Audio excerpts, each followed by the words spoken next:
Da Chao and the Elaine ban from Team Vitality. That's an interesting one. But they Team Secrets are going to ban out the Kaiser. We've seen, Shanks play that one 2 times already to somewhat limited success. But yes, he was tanky. He wasn't the weakest link, I would say, in that draft. But it looks like Team Secret are respect banning here. Your thoughts on that ban?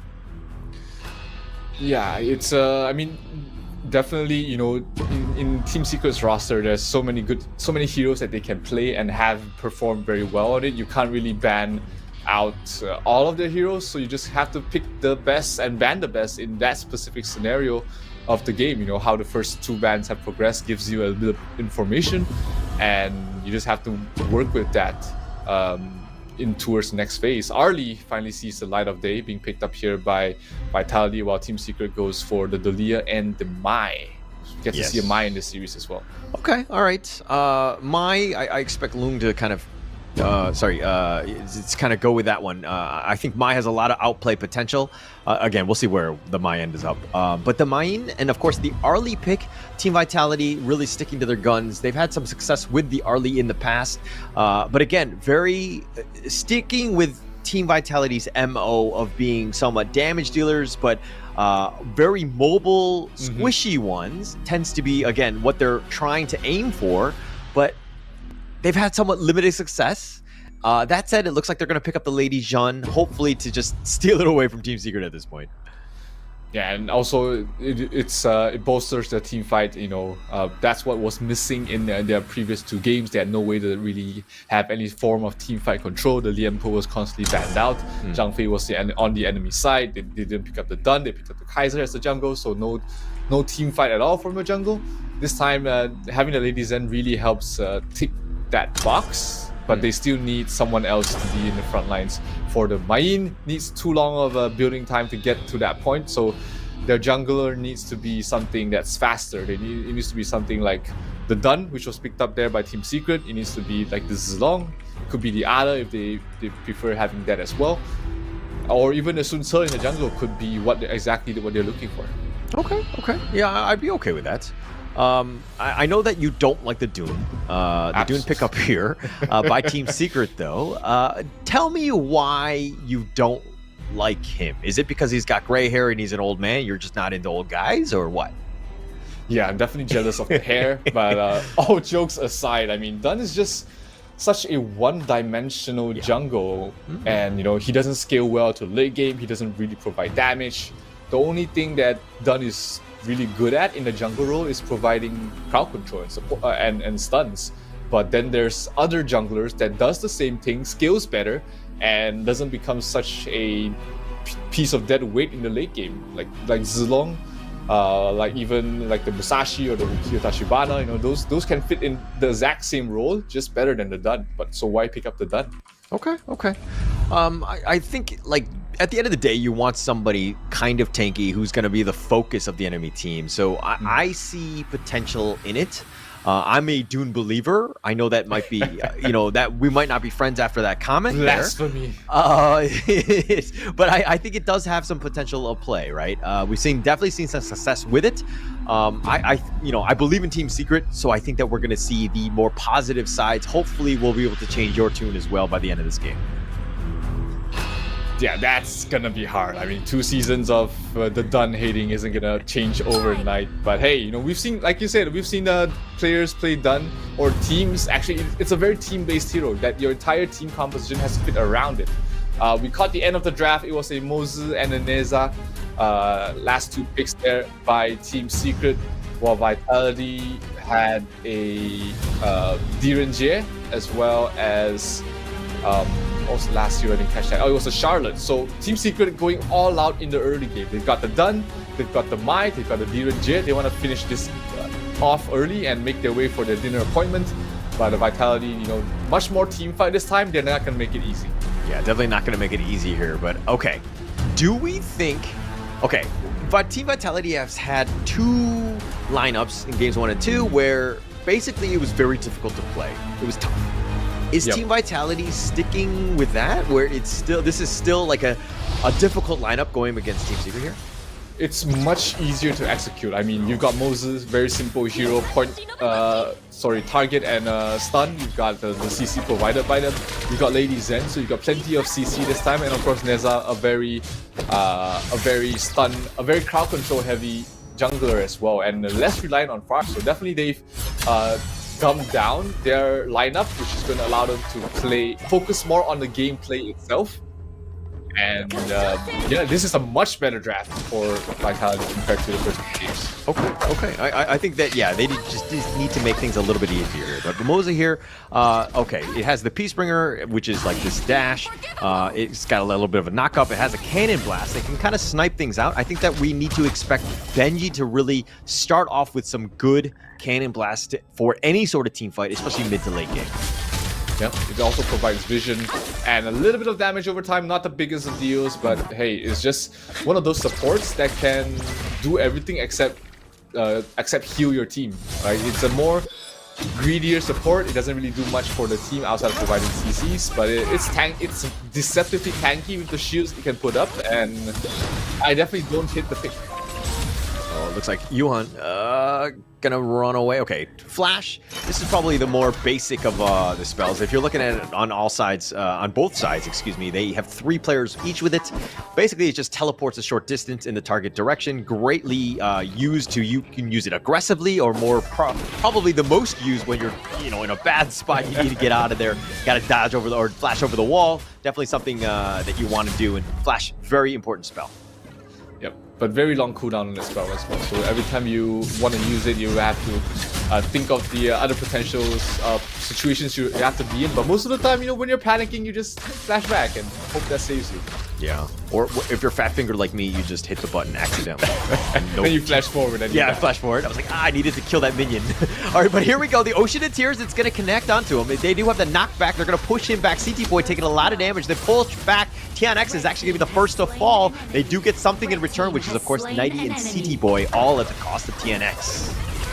Good flash from Highland being able to get out there. 2-for-1 trade, not the best of deals there for Vitality. But hey, it was a 3 versus 4 fight. You gotta take what you were given, and yeah, like their team fight has significantly improved in terms of Vitality just by having the proper heroes for those team fights. And sure, they lost out in that trade, but it could have gone way worse without those showstoppers of ultimates. Yes, for sure. And Team Secret here, already with a 1.3k net worth lead. Okay, can we talk a little bit about Loong here on the Mai? Played pretty passive in the last 2 games in the sense of just like kiting people from afar and just raining terror, so to speak. Just kind of like orbital bombardments left and right, just doing a bunch of damage, right, on the Lady Jun in the first 2 games. With the Mai, though, and is it like it's a completely... I mean, yep. Loong obviously able to do it, but are you okay with that? You mean as the pick in this? As pick in Mai right now? Yes. Yeah. Does it synergize well with the team? Yep, exactly. It fits very well in the team. They don't need more damage. You've got the Dun, and you've got the Dun as well as the Charlotte. Being the ones to go in first.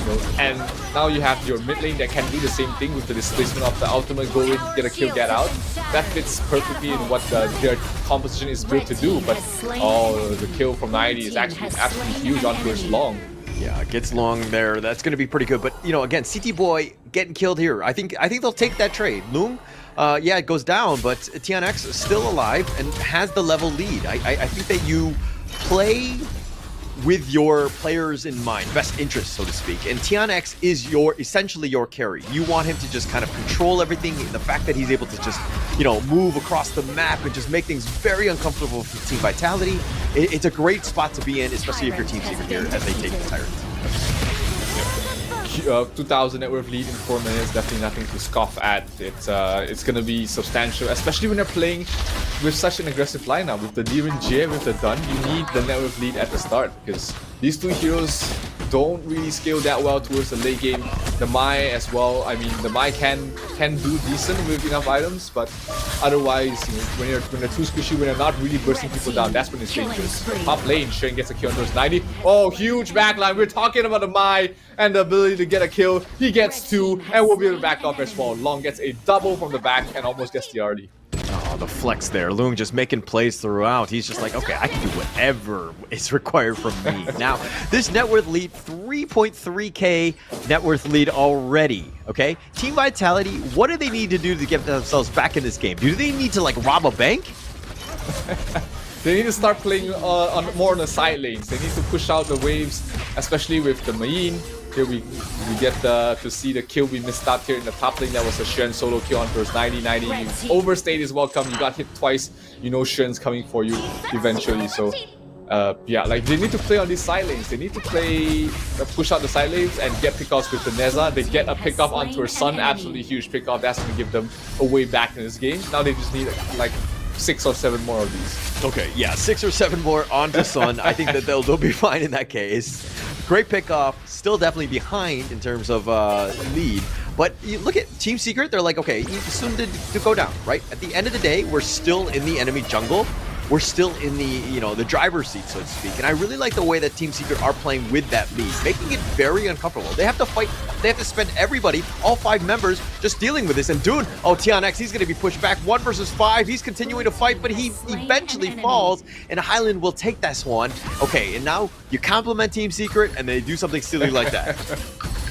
Yeah, good call there from Vitality, you know, moving the main, making sure that they have the numbers advantage going to the fight, and a very well placed ultimate from Lady Zen, something they were missing completely in the first 2 games. And they slowed down the tempo, they slowed down Team Secret. The network is plateauing out so far, and you know, that gives Vitality a chance to come back to this game. They just need to keep stalling, keep farming, get items on the Arlie, get items on the Mai, and go towards that 12-minute mark with at least even items, if not ahead. Yeah, and, look, again, every single golem that comes out, Team Secret contesting, forcing it out, soon all the way in the front line, pushing them back, making it very difficult for Nighty, who does get the launch up, but it's 1 versus 3. They're looking to turn this around. Nice cannon blast, keeping them alive and slowing things down, but Team Vitality have to back up. They can't deal with anything, and it looks like the top T2 is going to be taken out. Team Secret, oh, and gets the snipe out. Shanks is down for the count.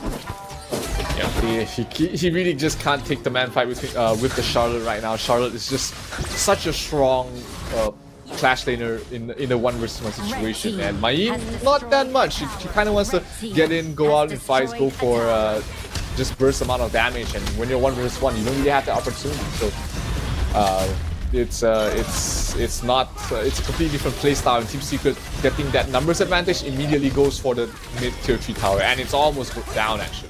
Yeah, almost down. They did a lot of structural damage there, and just forcing it, again, Team Vitality playing very defensive, and that net worth lead is just grown, right? They've taken it out, they chipped it out, and they've taken, you know, the enemy jungle, they've taken everything from them. I think the only thing they left behind was like the toilet paper in the bathrooms. And they're gonna continue to grow on their network lead and pressure across the map as well, focusing on the Shadow Overlord this time. That's gonna allow them to push up to the high ground. Probably gonna send a top and push the mid and the bottom lane out towards where they can meet in the high ground, and also create, you know, a 3-way diversion where, you know, where Team Secret can dictate where they want to go, and Vitality has to play from behind and try and defend the best they can. It's tough. Yeah. I mean, you're talking about earlier about how to get back in this game and pushing the side lanes, but if you're looking at what's happening, is that they're afraid to go out. Like Benji's caught out here. He's just trying to just defend the lane, soon taking a decent amount of damage with the Ocean of Oddity, or Ocean of Tears, excuse me, and he's going to be pushed back. Sun taking a lot of damage, but he's going to turn this around. CT Boy is down. Benji is as well, and that's 2 for 1. Loom did go down in the end, but TionX still up in front, does have the Wind Slash. He's going to tank this tower. And with this Drake and this minion wave, it looks like they're going to take the mid T3 at least. Mid T3 is going down, bottom lane very decently pushed out, so that's great for them. Oh, 2 kills going towards the way of Vitality. Is it enough at this point? It might not be, but they at least are able to stop this push, stop Team Secret from going for the jugular, and hopefully get a better fight in the upcoming ones. You just want to push them back, just make it, you know, try to take whatever space you can do, like whatever you can take, excuse me, from Team Secrets. But again, they've just been surgical, right? TNX playing, you know, focusing it on this Tyrant here. Any sort of gap, any sort of objective, Team Secret are on top of, and it's just very uncomfortable if you're a Team Vitality fan. Yeah, it is. The fights are definitely getting harder and harder. The net worth lead is still 8,000 towards the side of Team Secret, and they're trying to give chase. Charlotte flashes forward, but a nice ultimate from Lady Zen, as well as the most of that fight they need. Shex to get a kill onto her Xuan. Long caught in the back lines behind Neza as well. That's not a place you want to be in. 4 versus 1. They get the kill. Lady Zen in trouble, but it's still a positive trade here so far for the side of Vitality, and they're going for more early. Oh, Tian. So good in the movements. Nice block coming from Yuhan to keep TNX alive. They still managed to get the blue buff out of all of that, but hey, it was a 1 versus 2 trade. If you're Team Vitality, you'll take that any day. Yeah, TNX was so low. Yuhan right there blocking it, just diving in front, sacrificing the body to ensure that he keeps TNX alive. I think again in my ranked games, my support would have avoided that and let me take that shot into the dome. Really play well there as a team to just limit the bleeding. But here this Tyrant going down, 90 gets it, and we'll be able to get back away in time. Arlie very mobile as well. That just leaves the Neza to fight for himself. CT Boy can't really get out of there, but hey, they got one objective. That also means that they get to slow down the game a little bit more. Yeah, a little bit more, but not so much in terms of push, right? And at this point, Team Secret, they're like, okay, yeah, you can do the damage, but you're still squishy as ever. We'll deal with you. And they're going to continue to push here. They've got the minion waves. They've got the end game in sight. They're looking to close this one out into as quickly as possible in terms of this game 3. They're pushing. The Ode is going to push things away. The Ocean of Tears, just a landmark at this point, but they're focusing on the Crystal. They do get in for this one. Loom does get the kill on the Shanks. He's going to be killed. Highland is as well. Now they're turning around because they don't have any minions. The whatever pulls him back. Loom is going to be killed.